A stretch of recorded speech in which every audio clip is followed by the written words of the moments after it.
ناظرین و سامعین، السلام علیکم ورحمۃ اللہ وبرکاتہ۔ آج کی اس ویڈیو میں ہم بات کریں گے کہ حالت حیض میں بوسہ لینا، حیض کے ایام میں بیوی کو چھونا یہ جائز ہے یا نہیں، اور ان دنوں کے اندر عورت کھانا بنا سکتی ہے یا نہیں۔ تو سب سے پہلے یہ بات سمجھ لیں کہ حالت حیض میں بیوی کا بوسہ لینا یہ جائز ہے، اس کو چھونا یہ بھی جائز ہے، سوائے ناف کے نیچے سے لے کر گھٹنوں تک یہ جو حصہ ہے اس سے احتیاط برتنی چاہیے، اس سے روکا گیا ہے، ان حصوں کو چومنا جائز نہیں ہے۔ اور عورت کھانا بنا سکتی ہے، وہ سب کچھ پکا سکتی ہے۔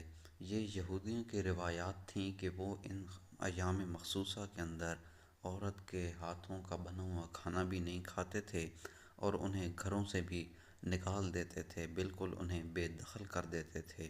لیکن اسلام کے اندر یہ نہیں، آپ ان کے ہاتھ کا کھانا بھی کھا سکتے ہیں، ان کے ساتھ رہ بھی سکتے ہیں، انہیں چھو بھی سکتے ہیں، سوائے ناف سے لے کر گھٹنوں تک اس سے احتیاط کرنی ہے۔